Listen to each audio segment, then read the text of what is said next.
Sa wakas ay nagkaroon na ng malaking hakbang sa matagal ng kaso ni Ripple laban sa Securities and Exchange Commission ng US.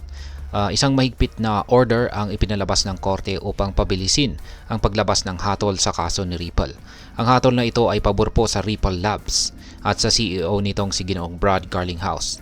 Dahil nito ay marami po ang nag-aabang ng malaking pagtaas ng presyo ni XRP. At ayan po ang siyang ating pag-uusapan sa video na ito. Pero bago po tayo magpatuloy, ay nais ko lamang po munang bigyang linaw ang aking disclaimer kung saan ang nilalaman po ng video na ito ay hindi po ito isang financial advice. For education and information purposes lamang po ang layunin nito.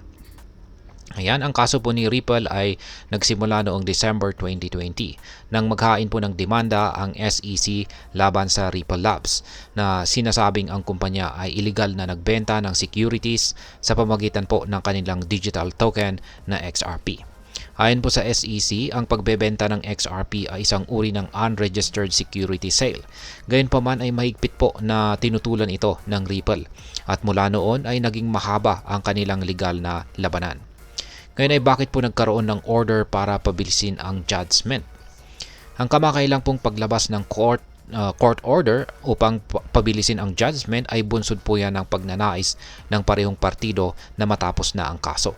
Ipinasa po ng Ripple ang isang motion upang i-amend ang naunang desisyon ng hukom ukol sa judgment at stay. Sinang-ayunan po ito ng parehong partido.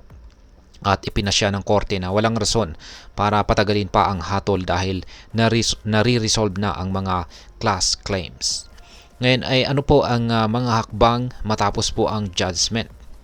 Pagkatapos po ng final resolution ng apela ng class claims, kailangan po maghain ng joint motion ang parehong partido upang i-lift ang stay sa kaso. Ipinahayag ng Ripple ang kanilang litigation cost, lawyer expenses at iba pang mga detalye na humantong po sa order ng korte. Ayon po kay Judge Phyllis Hamilton, sinang-ayunan po nila ang joint request ng parehong partido na magpatuloy na sa final judgment at i-stay ang plaintiff class claims.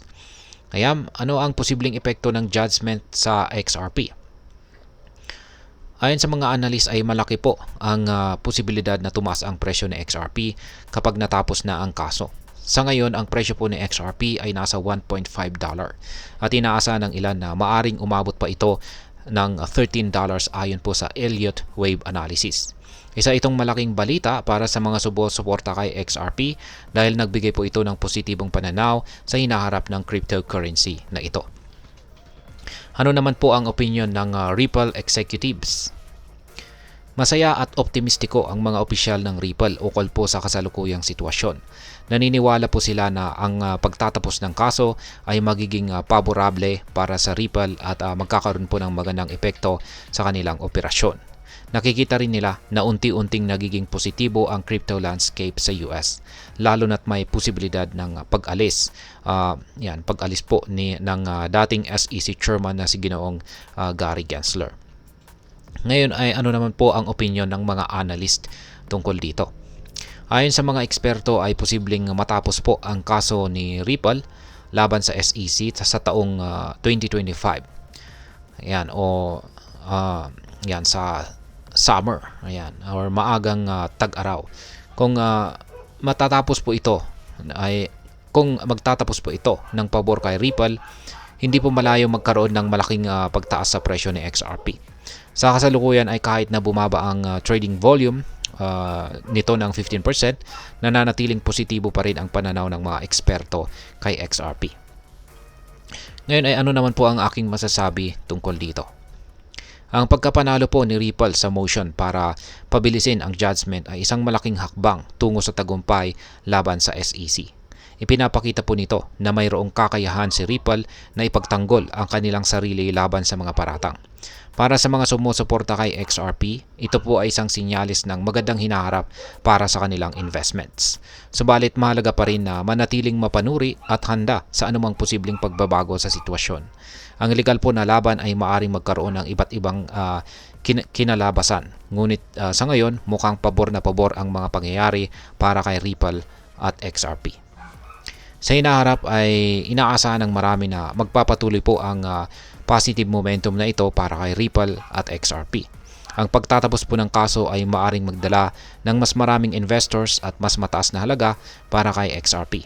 Ngunit tulad po ng kahit anumang investment, mahalaga pong manatiling maingat at patuloy po ng mag-research bago gumawa ng desisyon.